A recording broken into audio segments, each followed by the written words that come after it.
ಸಮಾಧಾನವು, ಸಂತೋಷವು, ಆತ್ಮಿಕ ಆಶೀರ್ವಾದವು, ನೆಮ್ಮದಿಯು, ಆರೋಗ್ಯವು ತಂದೆಯಾದ ದೇವರು ನಮ್ಮೆಲ್ಲರಿಗೂ ಅನುಗ್ರಹಿಸಲಿ ಎಂದು ದೇವರನ್ನು ಪ್ರಾರ್ಥಿಸುತ್ತೇನೆ. ದೇವರ ನಾಮಕ್ಕೆ ಸ್ತೋತ್ರವಾಗಲಿ. ಈ ದಿನ ಮತ್ತೊಂದು ಅಂಶವನ್ನು ನಿಮ್ಮೊಟ್ಟಿಗೆ ಮಾತನಾಡೋದಕ್ಕೆ ಸಿದ್ಧನಾಗಿದ್ದೇನೆ. ಈ ಹುಡುಗನು ಇಷ್ಟೊಂದು ಕ್ರೂರನಾಗಲು ಕಾರಣವೇನು ಎಂಬ ವಿಷಯವನ್ನು ನಿಮ್ಮೊಟ್ಟಿಗೆ ಮಾತನಾಡ್ತಾ ಇದ್ದೀನಿ. ಯಾರು ಈ ಹುಡುಗ ನೋಡುವಾಗ, ಪ್ರಿಯರ ದೇವ್ರ ಮಕ್ಕಳಿರ, ಒಂದು ದಿನಪತ್ರಿಕೆಯಲ್ಲಿ ತಂದೆಯನ್ನು ಅಕ್ಕಳನ್ನು ಕೊಂದಾಕಿರುವಂಥ ಒಬ್ಬ ಹುಡುಗ. ಯಾತಕ್ಕಾಗಿ ಕೊಂದಾಕಿದ್ದಾನೆ ಅಂತ ನೋಡುವಾಗ, ಪ್ರಿಯರಾದ ದೇವರ ಮಕ್ಕಳಿರ, ಒಂದು ದಿನಪತ್ರಿಕೆಯಲ್ಲಿ ಬಂದಿರುವಂಥ ಸುದ್ದಿ, ಆನ್ಲೈನ್ ಗೇಮ್ ಆಡದಂತೆ ಬುದ್ಧಿವಾದ ಹೇಳಿದ್ದಕ್ಕೆ ಕುಪಿತನಾಗಿ ಕೃತ್ಯ. ಏನು ಕೊಟ್ಟಿದ್ದಾರೆ? ಮೊಬೈಲಲ್ಲಿ ಆನ್ಲೈನ್ ಗೇಮ್ ಆಡದಂತೆ ಬುದ್ಧಿವಾದ ಹೇಳಿದ್ದಕ್ಕೆ ಬಾಲಕನೊಬ್ಬ ತನ್ನ ತಂದೆ, ತಾಯಿ, ಅಕ್ಕನಿಗೆ ಚಾಕುವಿನಿಂದ ಇರಿದಿದ್ದು, ತಂದೆ ಹಾಗೂ ಅಕ್ಕ ಸಾವನ್ನಪ್ಪಿದ್ದಾರೆ. ಕುಟುಂಬದ ಮೂವರಿಗೆ ಇರಿದ ಬಾಲಕ ತಾನೂ ಚಾಕುನಿಂದ ಚುಚ್ಚಿಕೊಂಡಿದ್ದು ಗಂಭೀರವಾಗಿ ಗಾಯಗೊಂಡು ತಾಯಿ ಮತ್ತು ಬಾಲಕನನ್ನು ಆಸ್ಪತ್ರೆಗೆ ದಾಖಲಿಸಿದ್ದಾರೆ. ಗಮನಿಸಬೇಕು ಪ್ರಿಯರೇ, ಅಂದರೆ ತಂದೆ ಮಗನಿಗೆ ಒಂದು ಎಚ್ಚರಿಕೆ. ಏನು ಎಚ್ಚರಿಕೆ ಅಂದರೆ, ಮೊಬೈಲ್ ಹಿಡಿದುಕೊಂಡಿದ್ದಾನೆ, ಮೊಬೈಲ್ನಲ್ಲಿ ಯಾವಾಗ ನೋಡಿದ್ರೂ ಆಟಗಳು, ಗೇಮ್, ಒಟ್ಟಿನಲ್ಲಿ ಈ ಮೊಬೈಲ್ ಹುಚ್ಚು ಬಹಳ ಇದೆ. ತಂದೆ ಎಚ್ಚರಿಸಿದಾಗ, ತಂದೆ ಎಚ್ಚರಿಸಿರುವಂಥ ಮಾತನ್ನು ಸಹಿಸಿಕೊಳ್ಳದೆ ಕುಪಿತನಾಗಿ ಬಹಳ ಕೋಪಗೊಂಡು ತಂದೆಯನ್ನು, ಪಕ್ಕದಲ್ಲಿದ್ದಂಥ ಅಕ್ಕಳನ್ನು ಚೂರಿಯಿಂದ ತಿವಿದು ಕೊಂದಾಕಿದ್ದಾನೆ. ಹುಡುಗ, ಮತ್ತೆ ಯುವಕರು ಕೂಡ ಅಲ್ಲ, ಹುಡುಗನು. ಯಾಕೆ ಇಷ್ಟೊಂದು ಘೋರ ಕೃತ್ಯ ನಡೆದಿದೆ? ಕಾರಣ ಏನು ಅಂತ ನೋಡುವಾಗ, ಮೊಬೈಲಲ್ಲಿ ಗೇಮ್ಗಳು, ವಿಡಿಯೋಗಳು, ಆಟಗಳು. ಪ್ರಿಯರಾದ ದೇವರ ಮಕ್ಕಳಿರ, ಮೊಬೈಲ್ ಕೊಡಿಸಿಲ್ಲ ಅಂದರೆ ಮೊಬೈಲ್ಗೋಸ್ಕರ ಬಹಳ ಕಿರಿಕಿರಿ. ಕೊಡಿಸಲೇಬೇಕು. ಕೊಡಿಸದೆ ಹೋದರೆ ಒಂದು ರೀತಿಯಲ್ಲಿ ಮನೆಯಲ್ಲಿ ಬಹಳ ಟಾರ್ಚರ್ ಮಾಡ್ತಾರೆ. ಕೊಡಿಸಿದ ಮೇಲೆ ಆಮೇಲೆ ಏನಾಗುತ್ತೆ? ಪ್ರತಿನಿತ್ಯ ಗೇಮುಗಳು, ಇಲ್ಲಾಂದರೆ ವಿಡಿಯೋಗಳು, ಯಾವುದೋ ಒಂದು ಆಟ, ಯಾವುದೋ ಒಂದು ಈ ರೀತಿ ಕಾಲವನ್ನು ಕಳೆಯುವಂಥದ್ದು. ಸರಿಯಾದ ರೀತಿಯಲ್ಲಿ ಶಾಲೆಗೆ ಹೋಗದೆ, ವಿದ್ಯೆಯನ್ನು ಕಲಿಯದೆ, ವಿದ್ಯೆಯನ್ನು ಅಭ್ಯಾಸ ಮಾಡದೆ, ಹೀಗೆ ನಡೆದುಕೊಳ್ಳುವಾಗ ಈ ಸಮಾಜದಲ್ಲಿ ಏನು ನಡೀತಾ ಇದೆ? ತಂದೆ ಎಚ್ಚರಿಸಿದಗೋಸ್ಕರ ತಂದೆಯನ್ನು, ಪಕ್ಕದಲ್ಲಿದ್ದಂಥ ಅಕ್ಕಳನ್ನು ಚಾಕುವಿಂದ ತಿವಿದು, ಕೊನೆಯದಾಗಿ ಅಮ್ಮಳನ್ನು ಕೂಡ ಚಾಕುವಿಂದ ತಾನು ಕೂಡ ತಿವಿದುಕೊಂಡಿದ್ದಾನೆ. ಅಂದರೆ ಎಷ್ಟು ಕೋಪ ಪ್ರಿಯರೇ! ಅಂದರೆ ಈ ಆಟ ಆಡುವಂಥ ಸಮಯದಲ್ಲಿ ಯಾರಾದರೂ ಅಡ್ಡ ಬಂದಾಗ, ಇಲ್ಲಾಂದರೆ ಮಾತಾಡಿಸಿದಾಗ ಅಷ್ಟೊಂದು ಕೋಪ ಉಂಟಾಗುತ್ತಾ? ಅಂದರೆ ಈ ಸಮಾಜ ಎಲ್ಲಿಗೆ ಹೋಗ್ತಾ ಇದೆ? ಚಿಕ್ಕ ಮಕ್ಕಳು ಕೂಡ ಹಾಗೆ ತಯಾರಾಗಿದ್ದಾರೆ ಪ್ರಿಯರೇ. ಚಿಕ್ಕ ಮಕ್ಕಳು ಏನ್ರಿ, ಚಿಕ್ಕ ಮಕ್ಕಳ ಬಳಿಯಲ್ಲಿ ನಾವು ಏನು ಮಾಡ್ತಾ ಇರ್ತೀವಿ ಅಂದರೆ, ಮೊಬೈಲ್ಗಳನ್ನು ಇಟ್ಕೊಂಡು ನೋಡ್ತಾ ಇರ್ತೀವಿ. ಆ ಮಕ್ಕಳು ಬಂದಾಗ ಆ ಮಕ್ಕಳು ಕೇಳ್ತಾರೆ, ಆ ಮಕ್ಕಳು ಕೂಡ ನೋಡಬೇಕು ಅಂತೇಳಿ ಆಸೆ ಉಟ್ಕೊಳ್ಳುತ್ತೆ. ಕೊಡದೆ ಹೋದರೆ ಕಿರ್ಚಾಡ್ತಾರೆ, ಅರಚಾಡ್ತಾರೆ, ಕೂಗಾಡ್ತಾರೆ, ಬಿದ್ದು ಒದ್ದಾಡ್ತಾರೆ, ಗಟ್ಟಿಯಾಗಿ ಕೂಗಾಡ್ತಾರೆ. ಆಗಿರುವಾಗ ತಂದೆ ತಾಯಿಗಳು ಬುದ್ಧಿವಂತಿಕೆಯಿಂದ ನಡ್ಕೊಳ್ಬೇಕಲ್ಲ. ಮನೆಯಲ್ಲಿ ಹಿರಿಯರು ಬುದ್ಧಿವಂತಿಕೆಯಿಂದ ನಡೆದುಕೊಳ್ಬೇಕಲ್ಲ, ಜಾಣರಾಗಿ ನಡೆದುಕೊಳ್ಬೇಕಲ್ಲ. ಮಕ್ಕಳು ಏನಾದರೂ ಪರವಾಗಿಲ್ಲ, ನಾವು ನೋಡೋಣ ಅಂತೇಳಿ ಇವರು ಕೂಡ ಏನ್ರಿ ಸೀರಿಯಲ್ಗಳು, ಸಿನಿಮಾಗಳು, ಆ ವಿಡಿಯೋ ಈ ವಿಡಿಯೋ ಇವರು ನೋಡ್ತಾ ಇರ್ತಾರೆ. ಮಕ್ಕಳು ಕೂಡ ಅದೇ ಬೇಕು ಅಂತೇಳಿ ಮಕ್ಕಳು ಹಠ ಹಿಡಿತಾರೆ. ಕೊಡಲಿಲ್ಲ ಅಂತಂದರೆ ಗೋಳಾಡ್ತಾರೆ, ಕಿರ್ಚಾಡ್ತಾರೆ, ಅರಚಾಡ್ತಾರೆ. ದೊಡ್ಡ ಏನ್ರಿ ಗಂದರಗೋಳ ಪ್ರಿಯರೇ ಮನೆಯಲ್ಲಿ. ನೋಡಿ, ಒಬ್ಬ ಮಗನು ತಂದೆಯನ್ನು, ಅಕ್ಕಳನ್ನು, ತಾಯಿಯನ್ನು ತಿವಿದಾಕಿದ್ದಾನಂದರೆ ಯಾವ ರೀತಿ ಇರ್ಬೋದು ಪ್ರಿಯರಾದ ದೇವ್ರ ಮಕ್ಕಳಿರ? ಮತ್ತೊಂದು ಕಡೆ ಮತ್ತೊಂದು ರೀತಿಯಲ್ಲಿ, ಇನ್ನೊಂದು ರೀತಿಯಲ್ಲಿ ಈ ದಿನಪತ್ರಿಕೆಗಳಲ್ಲಿ, ಇಲ್ಲಾಂದರೆ ಮಾಧ್ಯಮದಲ್ಲಿ, ಯೂಟ್ಯೂಬ್ ಚಾನಲ್ಗಳಲ್ಲಿ, ಫೇಸ್ಬುಕ್ಗಳಲ್ಲಿ ಇವೆಲ್ಲ ನೋಡ್ತಾ ಇರ್ತೀವಿ ಪ್ರಿಯರೇ. ಇನ್ನೊಂದು ಕಡೆ ನೋಡುವಾಗ, ತಾಯಿ ಮೊಬೈಲನ್ನು ಇಸ್ಕೊಂಡಿರೋದರಿಂದ ತಾಯಿಯನ್ನು ಕೊಂದಾಕಿರುವಂಥ ಹುಡುಗ. ತಾಯಿಯನ್ನು ಏನ್ರಿ ಸಿಕ್ಕಿದ್ದು, ಕೈಯಲ್ಲಿ ಏನು ಸಿಕ್ಕಿದೆಯೋ ತೊಗೊಂಡು ಕೊಂದಾಕಿರುವಂಥದ್ದು ಘಟನೆಗಳು.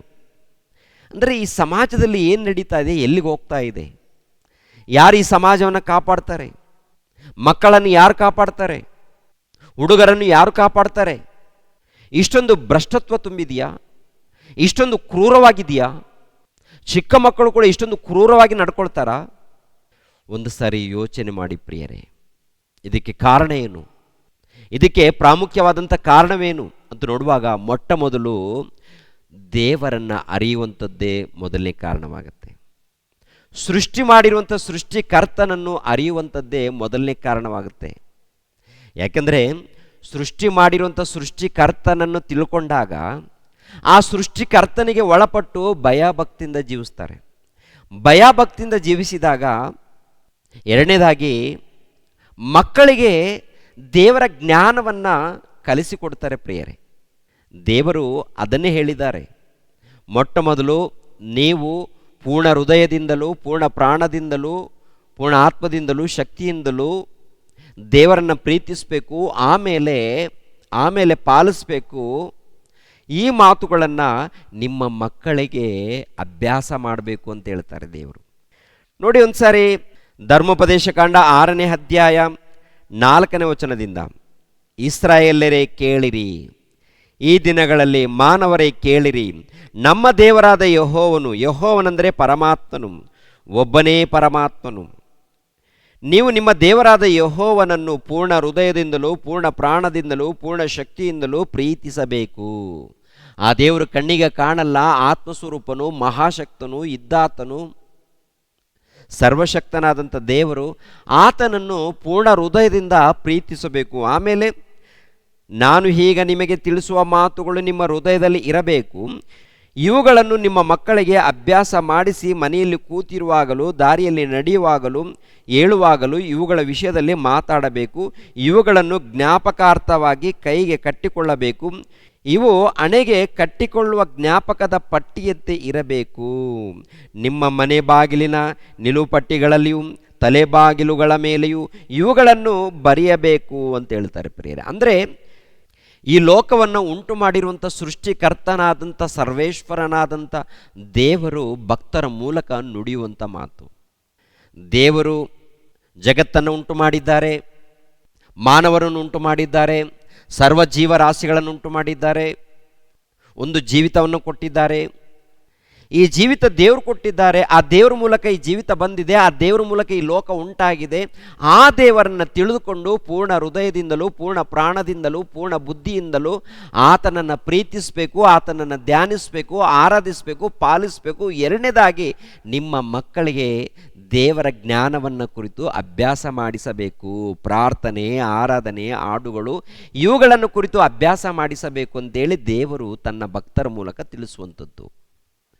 ದೇವರನ್ನ ತಿಳ್ಕೊಂಡಾಗ, ದೇವರ ಧ್ಯಾನದಲ್ಲಿದ್ದಾಗ, ದೇವರ ಸಹವಾಸದಲ್ಲಿದ್ದಾಗ, ಮಕ್ಕಳನ್ನು ಆ ರೀತಿ ಬೆಳೆಸಿದಾಗ ಭಯಭಕ್ತಿಯಿಂದ ನಡ್ಕೊಳ್ತಾರೆ ಪ್ರಿಯರೇ.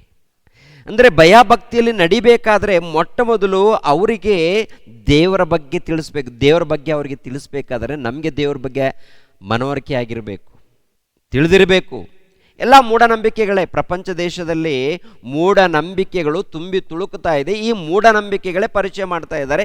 ಮೂಢನಂಬಿಕೆಗಳು ಉನ್ನತವಾಗಿ ಪ್ರಪಂಚದಲ್ಲಿ ತುಂಬಿ ತುಳುಕುತ್ತಾ ಇವೆ.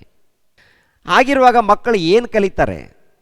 ಮಕ್ಕಳಿಗೆ ಏನಪ್ಪ ಅಂದರೆ ಸಿನಿಮಾ ನೋಡಬೇಕು ಎಂದು, ಪಿಕ್ಚರ್ಗಳು ನೋಡಬೇಕೆಂದು, ಗೇಮ್ ಆಡಬೇಕೆಂದು, ಅದು ಇದು ಅಂತೇಳಿ ಇವೆಲ್ಲ ಕೂಡ ಹುಟ್ಟಿದಾಗ ಹೃದಯದಲ್ಲಿ ಪ್ರಿಯರಾದ ದೇವರ ಮಕ್ಕಳಿರ ಏನು ಮಾಡ್ತಾರೆ?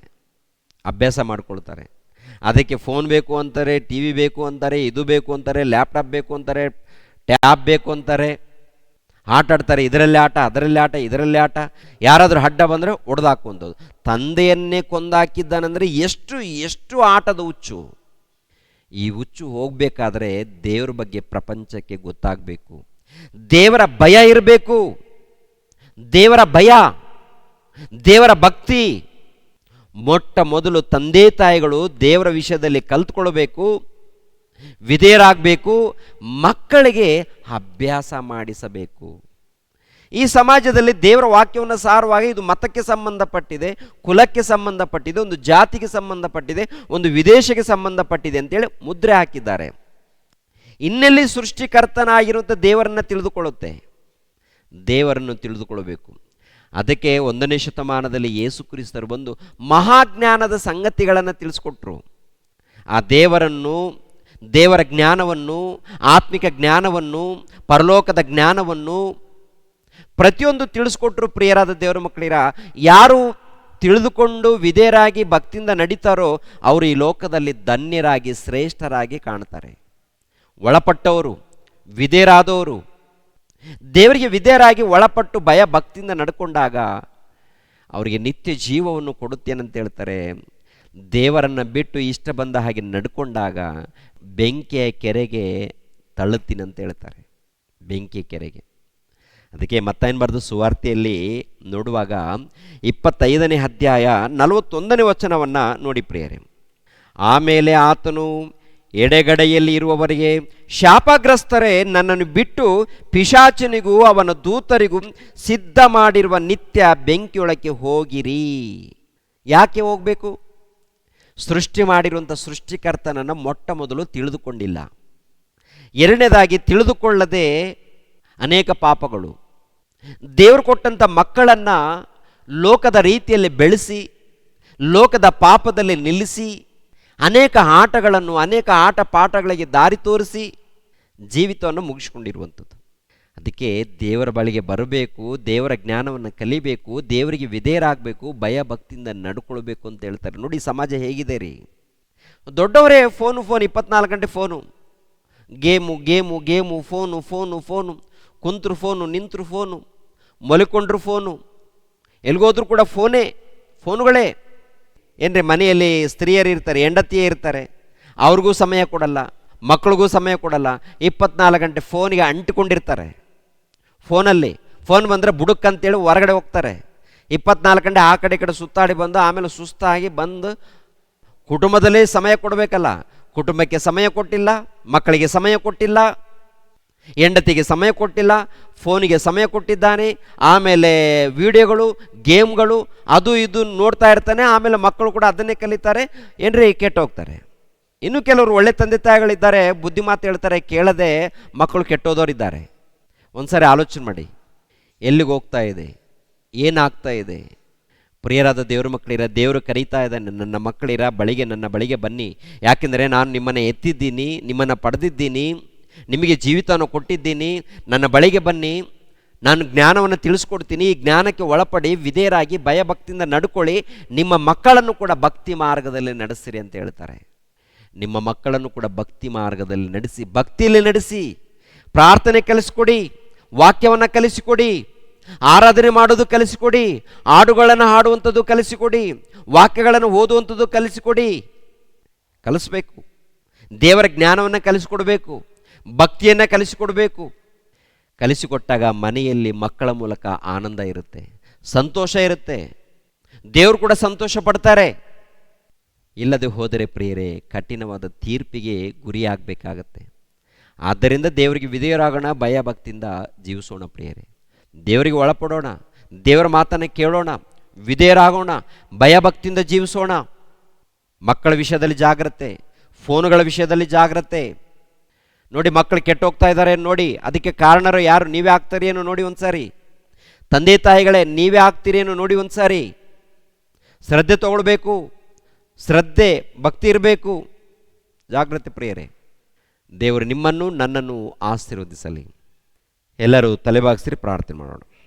ನಮ್ಮನ್ನು ಬಹಳವಾಗಿ ಪ್ರೀತಿಸುವಂಥ ನಮ್ಮ ತಂದೆಯಾದ ದೇವರೇ, ನಿಮಗೆ ಸ್ತೋತ್ರಗಳು ತಂದೆ. ಈ ಲೋಕವನ್ನು ಉಂಟು ಮಾಡಿದ್ದೀರಾ, ಈ ಲೋಕದಲ್ಲಿ ಸರ್ವ ಜೀವರಾಶಿಗಳನ್ನು ಉಂಟು ಮಾಡಿದ್ದೀರಾ, ಅದೇ ರೀತಿಯಲ್ಲಿ ಮಾನವರನ್ನು ಉಂಟು ಮಾಡಿದ್ದೀರಾ ತಂದೆ. ಮಾನವರನ್ನು ನೀವು ಕರೀತಾ ಇದ್ದೀರಾ.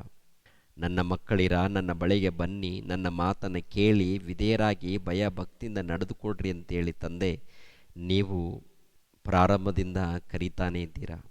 ಆದರೆ ಮನುಷ್ಯನು ನಿಮ್ಮ ಮಾತಿಗೆ ಒಳಪಡದೆ, ವಿಧೇಯನಾಗದೆ ದಾರಿ ತಪ್ಪಿ ಜೀವಿಸ್ತಾ ಇದ್ದಾನೆ ತಂದೆ.